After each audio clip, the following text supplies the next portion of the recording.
Free fire world সিরিজে পঞ্চম দিনের মতো খেলা শেষ এবং আজকে ম্যাচ ছিল 6টা এবং রেড ক্লিফের নাবিল এই মুহূর্তে আমার সঙ্গে আছে। তার কাছ থেকে শুনতে চাই আজকে খেলা নিয়ে তাদের কি হয়েছে এবং তাদের বক্তব্যটা জানতে চাই। একটু বলবেন যে আজকে খেলা নিয়ে আসলে কি মনে হচ্ছে, কেমন খেলেছেন আপনারা? খেলা আমাদের খুবই বাজে গেছে, যেহেতু আমাদের লিডার আর কি অসুস্থ, তো আমাদের ম্যাপ প্ল্যানিং হইতেছে না প্রপারলি। তো অসুস্থ হয়ে ওরে কোয়ারেন্টাইন করে দিচ্ছে, মানে ওরে আমরা নামাইতেও পারতেছি না, আমাদের ভেন্যুতে আনতে পারতেছি না। আর আমাদের যে ডিভাইস ইস্যু একটু হালকা এখনও আছে, মানে ফোন যেহেতু চেঞ্জ হয়েছে হালকা পাতলা।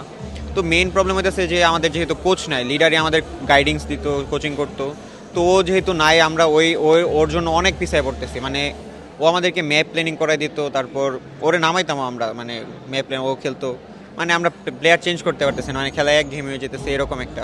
ঠিক আছে, কিন্তু নাবিল যেটা বলতে চাই যে এখন তো 6টা ম্যাচ বাকি আছে, সো আপনার তো মনে হয় এখনো সুযোগ আছে। কি মনে হয় আগামীকালকে খেলায় কি আপনারা ঘুরে দাঁড়াতে পারবেন? ইচ্ছা তো আছে ঘুরে দাঁড়ানোর। আজকে মোটামুটি প্ল্যানিং ছিল 2 ম্যাচে মোটামুটি 19 পয়েন্ট ছিল, কিন্তু পরের ম্যাচে আমাদের একটু কিছু একটা ভুল হয়ে গেছে, যেটা হয়তো একটা টার্গেট হয়ে গেছি বা অন্য স্কোরের কাছে।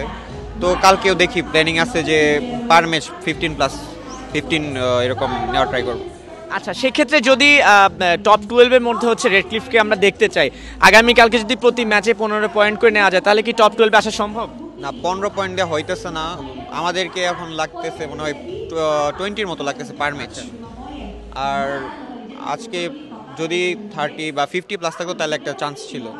কিন্তু আমি আপনাকে একটা প্রশ্ন করতে চাই, যেহেতু রেড ক্লিফ এসেছে বাংলাদেশ থেকে, রেড হকসও কিন্তু বাংলাদেশে ছিল, গতকালকে আমরা দেখেছি বাজে খেলেছে, কিন্তু আজকে কিন্তু রেড হকস অনেকটাই ঘুরে দাঁড়িয়েছে। তাদের খেলা নিয়ে আপনি কি বলবেন? তারা যেহেতু বাংলাদেশের বেস্ট টিম, তাদের কোচ আছে, তাদের গাইডলাইন্স ভালো, তাদের সব কিছুই ভালো এখন। তো ওই দিন ভালো করতে পারি না, আজকে ভালো খেলছে অনেক।